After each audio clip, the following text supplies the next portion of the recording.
Bem-vindos a mais uma edição do Foot Talks, um espaço do pensar estratégico no futebol. Todas as semanas, nós da Universidade do Futebol trazemos nos nossos canais uma personalidade que tem contribuições importantes para essa indústria no Brasil e no mundo. E hoje, com bastante alegria, nós vamos bater uma bola com o Rui Costa, diretor executivo de futebol do São Paulo Futebol Clube. Ele que tem passagens e experiências em outros clubes e é uma das personalidades que vem lutando para a profissionalização e transformação do futebol. Bem-vindo, Rui. Obrigado, Luísa. Obrigado, professor Medina, Rafael. É um grande prazer estar aqui com vocês falando daquilo que a gente ama, daquilo que a gente vive há tanto tempo, né? Que é o futebol, a sua área estratégica, a sua gestão. Estou muito feliz e orgulhoso de estar aqui com vocês. Muito bem. Rui, e você que tem essa carreira e agora está liderando aí o importantíssimo clube brasileiro, conta pra gente, executivo ou executor de futebol, como você vê essa profissão hoje, os desafios que ainda a gente tem no mercado e o que você espera dessa profissão em médio e longo prazo? Essa é uma pergunta muito bacana, porque ela te permite olhar o presente, o futuro, né, e projetar coisas. Eu acho que, tenho para mim que nós somos muito analisados, observados e avaliados pelas tarefas que executamos. Há uma falta de compreensão ainda do que se faz na execução de tarefas, mas, sobretudo, na gestão estratégica do departamento de futebol profissional, né? E exatamente essa visão míope, de alguma forma distorcida, que faz com que nós tenhamos um processo mais lento de implantação de processo no futebol brasileiro, sobretudo, porque ainda se olha muito para a tarefa, se olha muito para o final, não se olha para o meio, não se olha para a visão sistêmica. Eu venho de uma formação em que a visão sistêmica é fundamental, e quando eu assisto e vejo o professor Medina falar de uma visão sistêmica, é exatamente essa visão que a gente não tem hoje. Ela não existe na avaliação do trabalho executivo, ela não existe no dia a dia do clube, e, portanto, somos vistos como executores de tarefas, quando, na verdade, nós temos uma função que é fundamental na formatação da estratégia, na formatação do plano de ação. Os clubes estão percebendo isso, os clubes estão começando a trazer o executivo mais para funções que nos cabem, né? Mas ainda somos muito vistos como executores.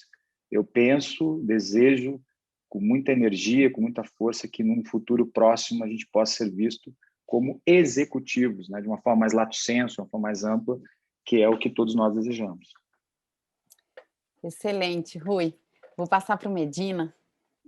Rui, a gente nota, né, estudando um pouquinho assim a estrutura organizacional dos clubes e particularmente os estatutários, né, esse modelo estatutário, né, que é o que prevalece ainda, que é hegemônico no futebol brasileiro, a gente nota que, se você estudar o organograma do executivo, né, do diretor executivo de futebol assim para baixo, há um movimento já há décadas no futebol de profissionalização, né? São as diferentes disciplinas que vão sendo agregadas ao departamento de futebol, né? Mas do diretor executivo para cima são os estatutários, que são todos amadores, que não têm conhecimento e que têm, né, a dimensão política, e o poder está na mão né, dessa turma de cima, vamos dizer assim, da hierarquia do organograma, vamos dizer assim. E aí o papel do diretor executivo, ele tem essa característica, né? Lidar com profissionais abaixo dele e com não profissionais acima dele, que têm o poder, né? Como é que é esse conflito aí na cabeça de um diretor executivo? Eu acho, professor Medina, que é mais uma capacitação que tem que se buscar, né? É completamente diferente de qualquer organização empresarial, por exemplo, de qualquer organograma que se possa encontrar numa grande corporação, e nós trabalhamos em grandes corporações, ainda que sejam clubes médios e pequenos, a forma como o trabalho da gente é exposto nos permite dizer que sempre são grandes coisas, grandes corporações, né? Eu trabalhei em vários clubes, todos eles associativos, porque esse é um modelo que vigora no Brasil. Nós não estamos falando aqui de uma Premier League, onde um clube tem dono. Trabalhei num clube que tinha uma visão muito empresarial, que para mim foi o clube que mais se assemelhou a um modelo absolutamente empresarial, que foi o Atlético Paranaense, que vocês conhecem bem. Mas eu sempre lidei, desde muito cedo, na minha atividade profissional, com esse, não digo um dilema, mas com essa especificidade que o futebol brasileiro tem. Os dirigentes que têm um vínculo associativo com o clube. E eu estou autorizado a dizer, porque vivi isso também do outro lado, eu fui dirigente associativo, então eu tenho os dois lados de uma forma muito clara, que o sucesso desse convívio passa muito pelo perfil das pessoas, né? Se você tem um presidente que respeita o processo associativo, porque é isso que o fez virar presidente do clube, porque o clube assim se apresenta do ponto de vista social, empresarial, ou seja, é um clube associativo, mas ele entende que o papel do executor ou do executivo, né, ele tem as suas nuances, as suas especificidades, a sua área de atuação, e o estatutário está ali para potencializar que essa área possa ser desenvolvida na sua plenitude, existe êxito, né? Eu poderia citar vários exemplos de clubes que têm esse formato estatutário, né? O Grêmio, por exemplo, recentemente, é um clube que se equilibrou, se fortaleceu do ponto de vista econômico-financeiro, conquistou títulos com um modelo de diretor executivo de futebol, supervisor de futebol, governança, compliance e dirigentes estatutários, né? Falando da minha realidade hoje, aqui no São Paulo, né? Eu tenho talvez a formatação mais diferente de todas que eu já enfrentei, né? Eu tenho aqui um dirigente estatutário, que tem um status quase que de um vice-presidente de futebol, a figura do presidente, mais adjuntos, e eu estou dentro desse contexto na área profissional. E tem sido um convívio muito positivo. Por quê? Porque eu tenho recebido apoio para que eu possa desenvolver a minha atividade de executivo profissional, ainda que num contexto estatutário. Às vezes isso nem sempre ocorre, às vezes ocorre uma competição, às vezes ocorre uma preocupação de que espaços sejam usurpados, né, de parte a parte, e isso num contexto em que você tem um cenário de trabalho em que tudo que você faz repercute na imprensa, pode te gerar problema. Então, estou querendo dizer que está tudo certo? Não, não está tudo certo, né? Eu acho que nós temos que entender que estamos num futebol em que o processo associativo ele é vigorante, ele é muito forte e há uma tendência, na minha avaliação, de que ele permaneça por muitos anos. E dentro desse contexto, o executivo de futebol profissional, ou quem quer exercer essa profissão, tem que desenvolver essa habilidade de transitar nesse mundo completamente diferente, onde você vai ter que ser altamente qualificado, altamente produtivo, entendendo as nuances todas que tem em contexto político, ou seja, o momento de falar, o momento de ouvir, o momento de dar um passo para trás, o momento de vir para frente, né? Então, assim, eu não digo que são coisas incompatíveis, ao contrário, porque se eu dissesse isso, o mercado não nos absorveria mais, porque os clubes são associativos, né? Mas eu creio que é um processo de amadurecimento, de parte a parte, de parte do executivo, de entender que ele sempre vai ter que lidar com contextos políticos, e de parte do estatutário, de entender que não há mais como prescindir de uma visão profissional no futebol. O futebol não pode mais trabalhar só com pessoas que estão ali para ser voluntários, para se entregar. Essas pessoas podem nos ajudar muito, mas elas não podem mais estar exclusivamente nos clubes. Rui, eu queria pegar um gancho, porque essa fala sua é extremamente relevante nesse momento do futebol. Eu, que você sabe, venho do mundo corporativo. O que eu tenho visto bastante, principalmente nessa última eleição, como você disse, no próprio São Paulo, quer dizer, quando eu vejo o Júlio Casares, por exemplo, se você pega a carreira dele, a expertise, o profissionalismo, tudo que ele realizou, né, e toda a reputação da competência dele, a gente começa a ver profissionais desse calibre que vêm a apoiar, como você disse, né? Como eu vi esses dias recentes conversando com um clube, e eu conversava com um grupo de gestão desse clube no mandato novo, e encontrei nesse grupo de gestão voluntários numa transição que são meus colegas de conselho, né? Perfeito. São meus colegas de agência, enfim. Então, como é que você vê isso? Porque ao mesmo tempo que é muito animador, né, de ânima mesmo, a gente se investe mais, esses estatutários vindo de carreiras brilhantes, e aí, como você disse, essa esse combinado vai fazer muito sentido, e ao mesmo tempo que eu tenho visto, dando curso aqui na universidade, em outros lugares, são profissionais como você, e profissionais também que vêm do mercado se interessando pelo futebol. A mim me dá uma esperança incrível de uma jornada mais acelerada de profissionalização. Você concorda? Concordo. A minha experiência no futebol, a forma como eu venho a exercer a profissão de diretor executivo de futebol é exatamente o que você está dizendo. Ou seja, eu era um advogado atuante, tinha uma carreira muito bem consolidada, tinha vínculos com o esporte há muito tempo, comecei a desempenhar minha atividade profissional no clube de forma voluntária, né? E não foram 8 meses, foram 8 anos, em que eu perpassei todos os setores de um clube de futebol, e quis o destino, e não era uma coisa que eu tinha planejado, que eu virasse um profissional do futebol. Ou seja, mas eu tinha uma história de uma outra atividade que me agregou processo de negociação, conhecimento jurídico, convívios, e que eu pude trazer para o futebol e juntar com toda a vivência que eu tive depois dentro do processo de futebol, que me tornaram um profissional capacitado para viver várias experiências. Eu acho que isso vale também para o estatutário. Eu vou, de novo, falar do que eu estou vivendo hoje, né?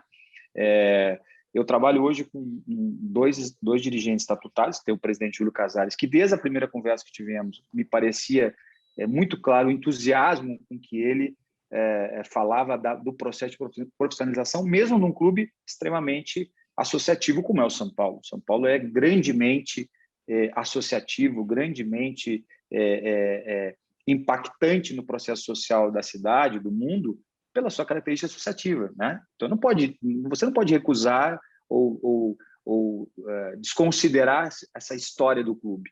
Mas mesmo assim, ele implantou um tripé profissional, em que está aí o Biasotto, que é um profissional que dispensa comentários, né?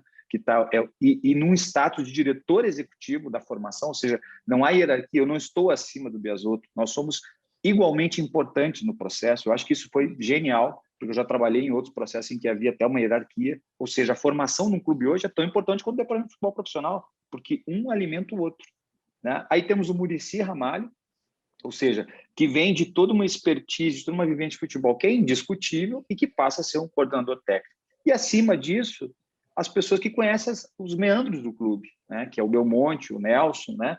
Que são profissionais que, na sua vida privada, são extremamente exitosos, né? São caras acostumados à negociação, mas, mesmo assim, Heloísa, professor Medina, Rafael, enfim, os que estão nos ouvindo aqui, não há um conflito, ou seja, eu tenho plena autonomia para a negociação, eu tenho plena autonomia para conduzir os processos, claro que sempre com a ciência do presidente, dos diretores. Então, assim, o que eu vejo no São Paulo hoje é talvez um modelo que caminha rapidamente para ser aquele ideal, ou seja, você ter dirigentes estatutários que têm expertise, ou seja, não caíram de paraquedas no clube, né? Que conhece o clube como eu jamais vou conhecer, como o Medina jamais vai, o professor Medina, assim, o Biasotto jamais vai conhecer, como talvez, claro, o Muricy conhece muito esse clube, né? Foi formado aqui. E essa mescla de percepções, essa mescla de óticas é que vai fazer com que a gente siga um caminho que possa trazer os tão famosos títulos, né? Que são ainda a métrica de avaliação dos executivos. Quantas taças conquistou? 2, 3? Sim, mas se não conquistou, não tem trabalho nenhum. Esse é o grande desafio. A gente tem que desvincular da métrica de avaliação de um profissional do futebol as taças e as medalhas, né? Elas são importantes, mas existem processos que se tornem um grupo de trabalho vencedor. E eu acho que aqui no São Paulo, falando da realidade que eu conheço hoje, a gente está caminhando para percorrer o bom caminho. Excelente, obrigada. Rafael? Rui, para a opinião pública em geral, para o torcedor, o papel do diretor executivo quase que se resume a um contratador de jogadores, né?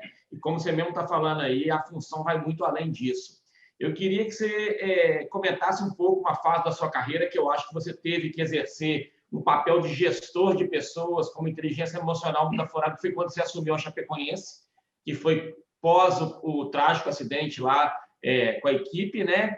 E também falasse um pouquinho da importância hoje que tem, na sua função, qualificar o clube nas questões de análise de desempenho, scout, que eu acho isso muito relevante E na minha opinião, assim, de um cara que está de fora, eu acho que o Brasil está muito aquém ainda dos países da Europa, por exemplo. Queria que você comentasse essas duas questões. São duas questões que eu falo com muito prazer, porque tudo que eu vou falar para vocês aqui, obviamente, eu acredito no que eu falo, eu me entusiasmo com o que eu falo, porque eu vivo futebol de forma entusiasmada. Eu não consigo trabalhar e viver o futebol pela metade, né? O futebol ele é tão intenso dentro do campo quanto ele é fora, né?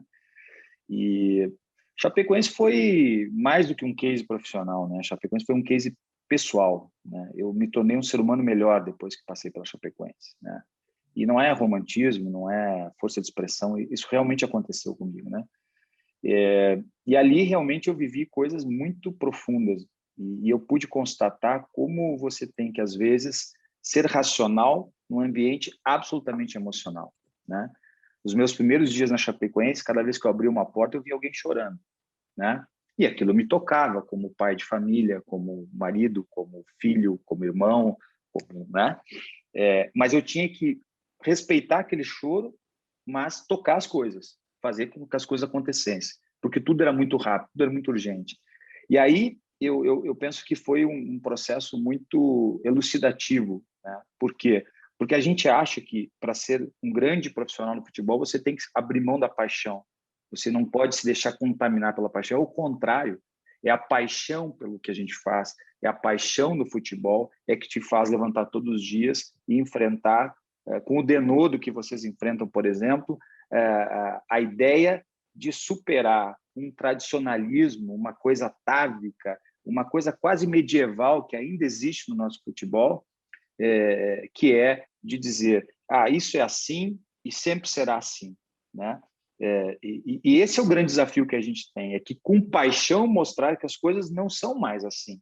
E ali na Chapecoense eu vivi isso de uma forma muito contundente, porque eu tinha que respeitar a dor das pessoas, eu tinha que mostrar que aquele determinismo que foi estabelecido ali, que o clube não mais sobreviveria, que o clube não mais existiria porque muitas pessoas morreram. Não é que eu estava substituindo quem foi demitido, eu estava substituindo uma pessoa que morreu. Eu, comissão técnica, jogadores. Então foi um momento muito produtivo para mim como pessoa, em primeiro lugar, e eu pude aplicar tudo que aprendi, né, em quase 17 anos de clube, onde eu fui formado, que é no Grêmio, né? E sem abrir mão da emoção. Eu acho que isso foi uma coisa muito legal, assim, e isso eu queria deixar aqui para quem puder nos ouvir. Você não precisa ser frio para ser um grande gestor de futebol. Você não precisa deixar de acreditar ou deixar de amar aquele esporte que a gente jogava na rua, que a gente organizava com os amigos, botava as pedras que fazia o gol, o chinelo na praia, a gente dividia as camisas. A gente ainda é movido por isso, né, professor Medina, Heloísa e Rafael? É isso que nos move, é isso que nos faz acreditar que todo dia que vocês estão pensando questões estratégicas, conceitos, visão sistêmica, para que tudo isso? Para que o nosso produto continue sendo lindo, para que as crianças continuem indo no estádio, para que o futebol continue a ser um mobilizador, um catalisador de coisas importantes.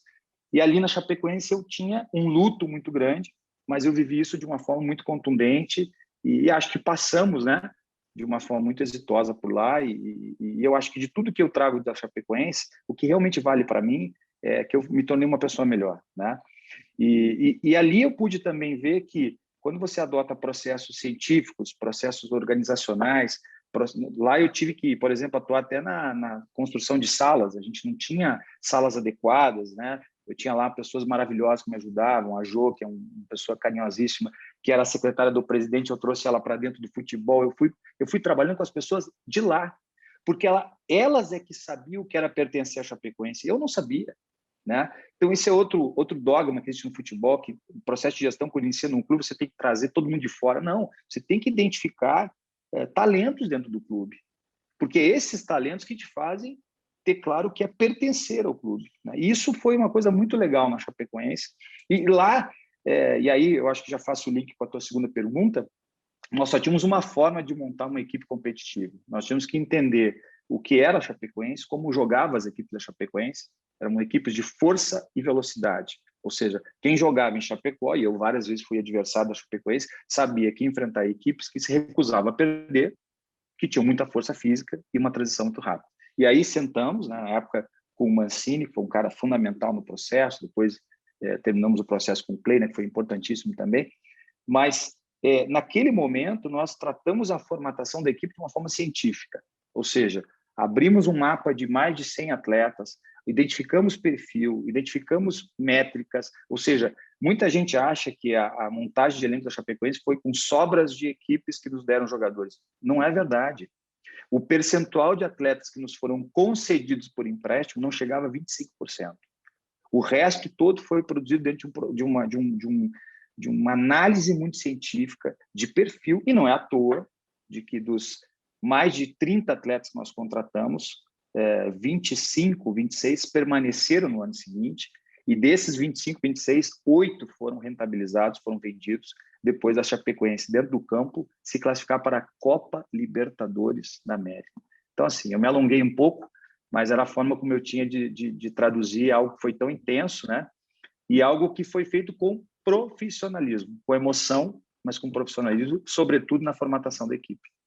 Mas é interessante, né, Rui, esse exemplo que você dá, vivo, né, da Chapecoense e toda a tua narrativa, né, da forma como você encara esse ecossistema do futebol, né, como a questão da paixão é um tema apaixonante, né, desculpe a redundância. Sim, né? Sim, e a gente que prega, né, esse olhar mais de tentar entender a complexidade através de uma abordagem mais sistêmica, né? É muito paradoxal, né? A preocupação que a gente vê ainda na narrativa das pessoas que vivem e convivem com o futebol, de querer separar a razão de paixão, razão de emoção, né? Como se fosse possível você separar essas coisas, né?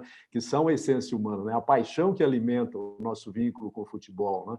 E falta um pouco essa reflexão e a tua resposta abarcou muito bem esse ponto, né? Mas eu queria fazer uma pergunta para você agora, que é um tema que nos preocupa dentro da Universidade de Futebol, né? Tem sido uma bandeira nossa, né, atacar essas questões, e a gente sabe também que é uma preocupação sua, né? A gente sabe que há um crescimento muito grande do número de profissionais especialistas do futebol. Quanto mais a ciência vai evoluindo e o futebol vai se apropriando desse desenvolvimento científico, vai trazendo mais e mais especialistas, né, de diferentes áreas do conhecimento, né? Isso é uma tendência natural e que a gente nota muito pouca preocupação dos clubes em fazer a gestão disso aí, né? Então, é um problema para o treinador, que faz a liderança técnica, é um problema para o diretor executivo, que faz a liderança da gestão de uma forma geral, né? E a gente nota, dentro desse cenário de evolução, né, a gente nota dois grandes gaps, né? Um é que, embora cada vez mais a gente tenha bons especialistas, como a gente já comentou, não há uma formação, no sentido mais formal mesmo, para esses especialistas, né? A gente aprende a trabalhar no futebol trabalhando, né? Não há ainda não há algumas instituições já que oferecem, né, essa possibilidade, mas não há uma formação para o futebol, né? O preparador físico no futebol não aprende a ser preparador físico na escola de educação física. Ele aprende lá algumas generalidades e depois ele vai aprender em outros locais e na própria prática. E o outro gap é que não há um preparo formal, pelo menos, né, para trabalhos numa perspectiva sistêmica, né, transdisciplinar, né? O que há é uma abordagem, na melhor das hipóteses, é uma abordagem multidisciplinar, né, onde vai juntos os diferentes especialistas, cada um faz a sua, aquele princípio, se cada um fizer bem a sua, tudo vai funcionar bem. Isso não é visão sistêmica, né? A visão sistêmica é muito mais complexa do que isso. Como é que você vê, como líder, né, executivo, que a gente possa avançar nesses dois aspectos para o desenvolvimento do futebol? Desculpe a pergunta muito longa, mas acho que precisava ter esse contexto. A pergunta talvez seja o grande desafio que a gente tem, né, para o presente e para o futuro do futebol brasileiro. Eu vejo o processo de gestão e de formação de profissionais no futebol ainda muito intuitivo, né? Ele é muito fortuito às vezes, né? Mais do que intuitivo, ele é quase uma conspiração astrológica. A gente aparece num clube sem às vezes saber por quê, né? Eu sempre que vou a Buenos Aires, e tenho o privilégio de ir seguido a Buenos Aires, existe uma livraria lá que é só sobre futebol, um apartamento quase, e tem lá 5 peças, todas cheias de livros sobre futebol, filosofia, modelo tático, mindset, tudo. E são todos escritos em espanhol.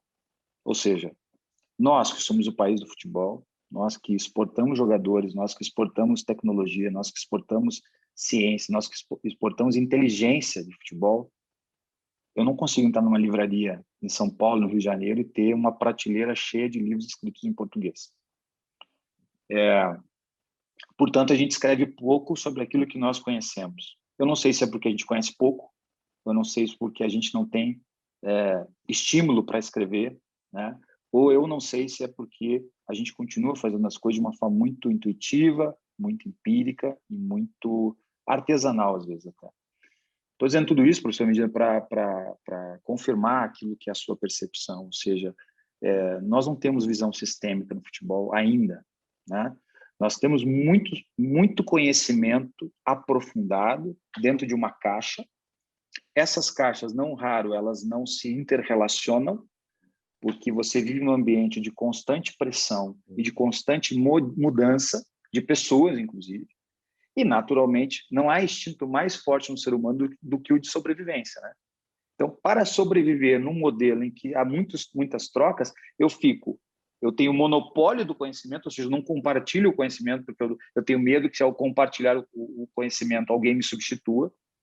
E eu penso que, ao ser extremamente competente na minha especificidade, eu estou contribuindo para o sistema. Não estou, né? Então, assim, eu vivi muito isso no futebol, vivi muito isso na universidade, eu tive 16 anos, né? Muita gente com doutorado, com pós-doutorado, e que não conseguia falar contigo sobre a floresta amazônica, porque não tinha uma visão, não conseguia abrir a janela e ver que, pô, a gente precisa respirar, a gente precisa olhar um passarinho cantando, a gente precisa caminhar com os filhos na praça, na grama, descalço. A vida não é só o conhecimento estanque, né? Então, eu acho que o futebol vive muito esse processo de entender que quanto mais profundamente específico eu seja, melhor eu sou. É um grande equívoco, né? Quanto mais eu entender os outros, quanto mais eu interagir com os outros, mais o sistema, né? Nessa visão sistêmica que o senhor fala tanto e que eu acredito piamente, o clube se fortalece. Então, assim, tem um gap de fato. Esse gap ele é comportamental, na minha modesta avaliação, porque as pessoas têm que ter mais coragem de enfrentar as coisas, né? De entender que quando eu compartilho coisas da minha vida, quando eu compartilho meu conhecimento, eu me fragilizo, sem sombra de dúvidas. Mas eu estou qualificando o processo, né? Eu estou trocando as coisas, eu estou aprendendo.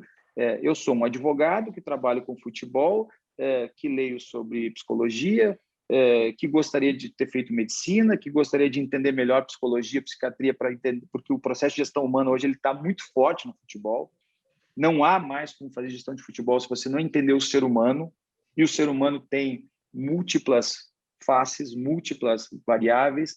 Então, eu não posso lidar com seres humanos olhando só para a cabeça do cara, né? Só para a sua parte física, né? Agora, no café da manhã, a gente estava conversando com o Hernan Crespo e a gente falava exatamente isso. O jogador de futebol não é um indivíduo que tem que ser analisado por métricas. Quantos quilômetros ele percorreu, quanto sprints ele deu, porque ele tem problemas emocionais, ele é um ser humano. As pessoas às vezes esquecem que o Cristiano Ronaldo, que o Messi, que o Arboleda, que o Daniel Alves são pessoas que têm filhos, que têm frustrações, que têm decepções, que têm às vezes um processo de depressão, enfim. Então, essa falta de uma visão mais, eu vou usar uma palavra que eu nem uso mais, mas holística, assim, né? É que faz com que a gente ainda entenda que o futebol é específico, é caixas fechadas. A hora que a gente abrir essas caixas, professor Medina, e eu sei que vocês são os maiores destruidores dessas caixas, eu não tenho dúvida que a gente vai colher isso de uma forma muito, muito contundente. Rui, você faz lembrar, né, a sua reflexão muito rica, né, faz lembrar as palavras, você deve conhecer um filósofo do futebol, um dos poucos do mundo, chamado Manuel Sérgio, né, que ele diz que os líderes no futebol eles têm que ser homens ou seres, né, pessoas de cultura, né? E ele complementa, né, você Se você quiser saber de futebol só estudando futebol, você jamais saberá o que é o futebol, né? É muito exemplo que você deu, né? Essa noção de cultura, né? Que dá um embasamento e a qualidade ao seu trabalho, né? Muito boa reflexão, Rui. Obrigado. Ô, Rui, te escutando não parece uma entrevista, tá tipo uma aula, tá fantástico. Que isso. E para ficar bem original, para a nossa audiência aqui que nos acompanha, você traz tanta originalidade para a nossa proposta do espaço do pensar estratégico, né? Porque o tático hoje e tal, tem um monte de gente falando. Mas eu vou fazer uma coisa que eu não fiz, eu vou levantar e vou pegar ali atrás um livro que foi, para quem acompanhou, acho que o Bill Gates apontou os 10 livros imperdíveis que ele leu na pandemia, e eu vou buscar um que eu estou começando a ler, que é exatamente o que você acabou de falar. Tá bom. Ô, Rui, aproveitando o momento aqui, essa questão que você falou da Argentina, do estudo dos espanhóis aí e dos estrangeiros, essa opção aí pelos técnicos estrangeiros, você acha que tem muito disso? Essa novidade que está aparecendo no Brasil aí nos últimos anos e a própria opção do São Paulo agora?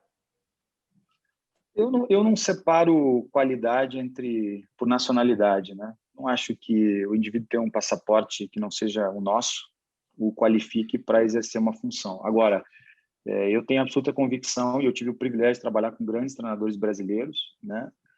Eu tive uma experiência muito curta com um treinador venezuelano, mas que é um grande ser humano, uma pessoa que se dedicou profundamente para que a sua tarefa tivesse êxito, e o êxito desportivo ele não veio, e a derrota foi muito dura, e por isso ele teve a sua passagem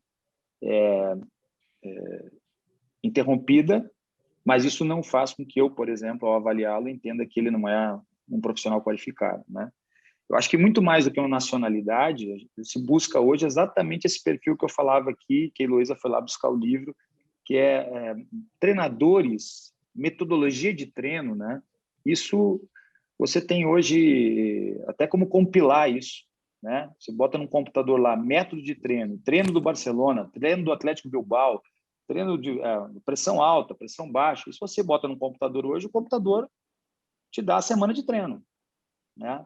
Mas como você vai inspirar pessoas a acreditarem nesse treino é que é a grande sacada para mim, né?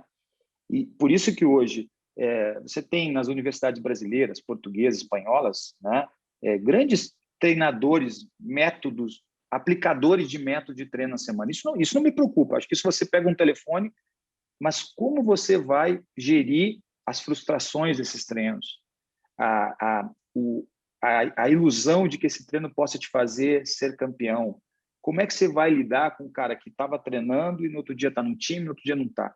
E eu acho que, mais do que, insisto, do que uma nacionalidade, coincidentemente, hoje estou trabalhando aqui com a Ana Crespo, que é um cara de fala espanhola, de fala castelhana, mas que tem uma visão europeia de futebol, e essa mescla me parece que vai ser algo que vai surpreender muita gente, mas que tem em cada gesto, em cada manifestação, uma preocupação com o ser humano, né? Eu vou cometer uma inconfidência aqui, já que a gente está conversando, né, de uma forma tão descontraída. A primeira preocupação que ele manifestou aqui conosco foi exatamente não passar uma imagem de exclusão, né? A gente sabe que hoje, infelizmente, eu não vou citar nomes aqui, mas alguns processos de treinadores que vêm de fora, ele é um processo de uma inclusão intensa e plena do seu nicho, e não raro de exclusão e até de afastamento de profissionais que estão no clube.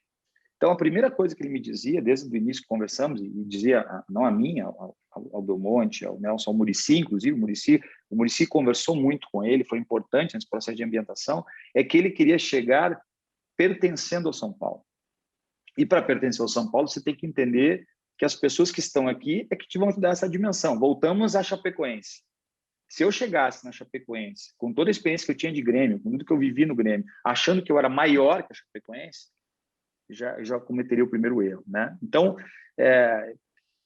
o Brasil, eu continuo achando que o Brasil tem grandes treinadores, eu continuo achando que o Brasil, que os treinadores brasileiros têm um protagonismo importante, mas eu acho que a vinda dos treinadores estrangeiros para o Brasil vai retroalimentar, eu gosto muito dessa expressão, o processo como um todo. Os treinadores brasileiros certamente estão se questionando hoje por que o mercado está sendo invadido entre aspas, por esses profissionais, e eu não tenho dúvida que o perfil vai ser cada vez mais de buscar entender o que o cara de fora traz de bom para mim e o que eu posso levar para fora também, né? Porque, para mim, isso é fundamental.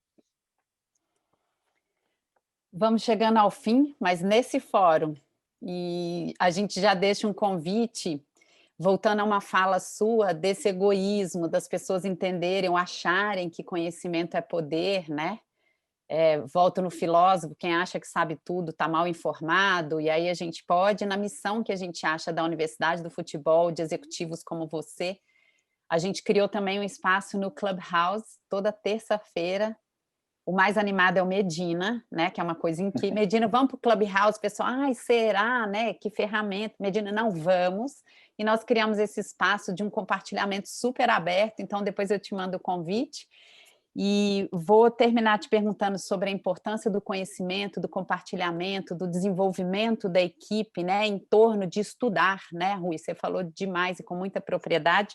Vou ler só o livro É Porque os Generalistas Vencem um Mundo de Especialistas, que é do David Epstein, e aqui tem uma frase que é The Wall Street Journal, fez o seguinte comentário: como David Epstein nos mostra, saber um pouco sobre várias áreas nos prepara para o inesperado.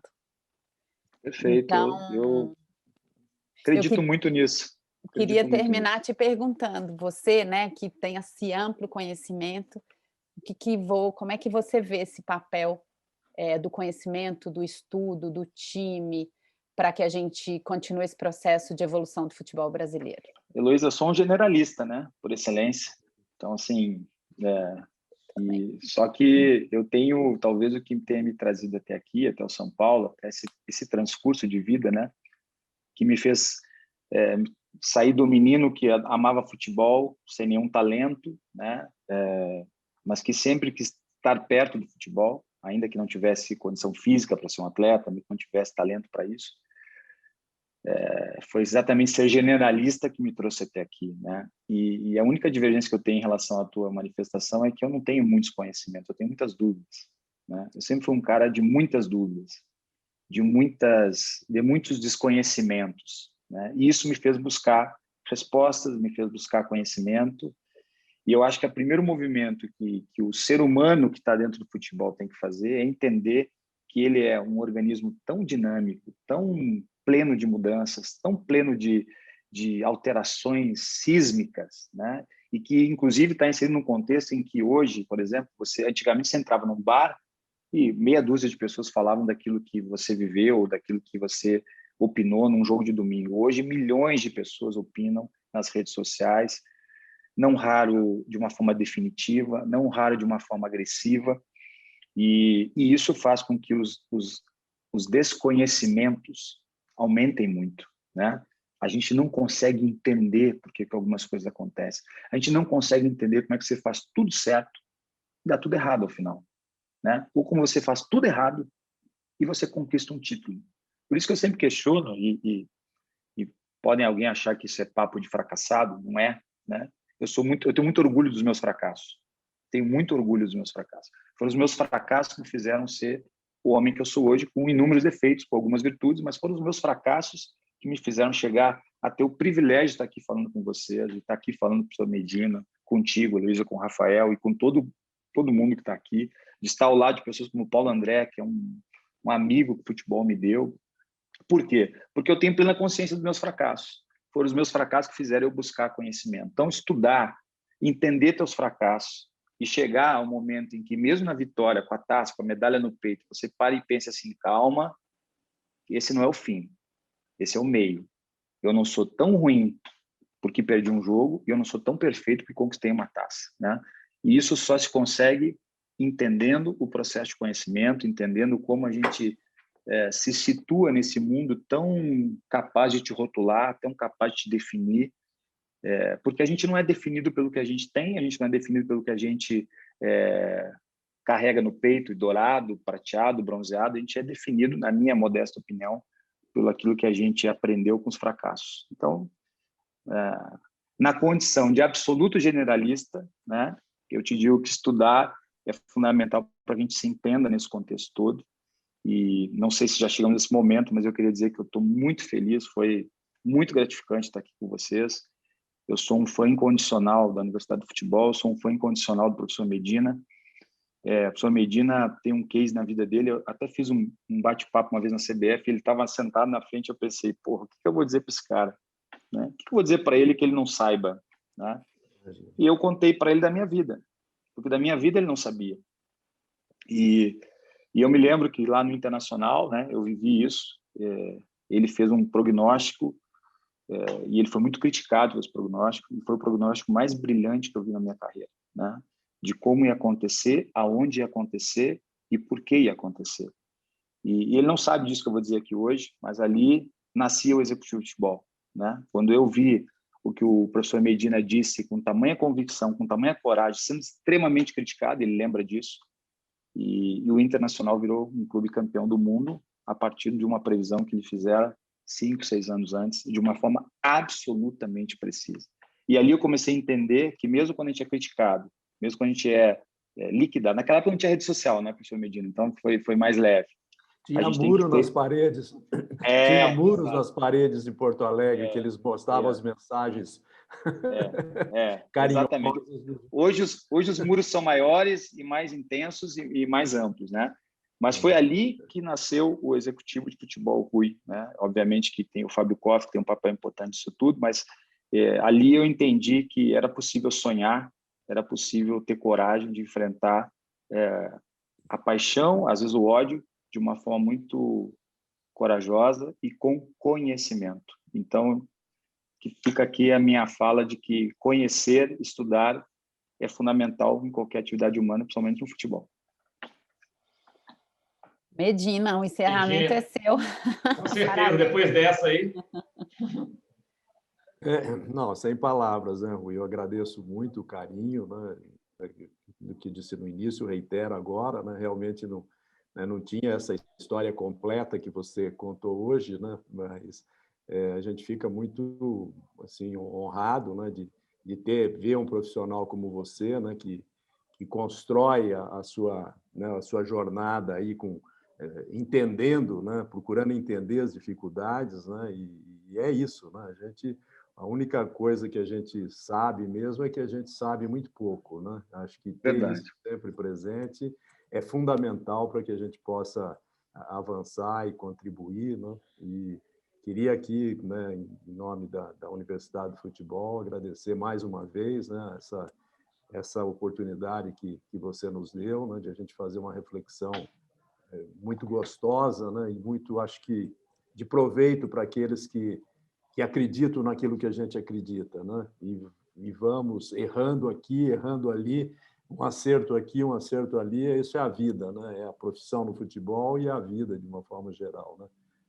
Foi muito deliciosa a nossa conversa, Rui, muito obrigado, viu?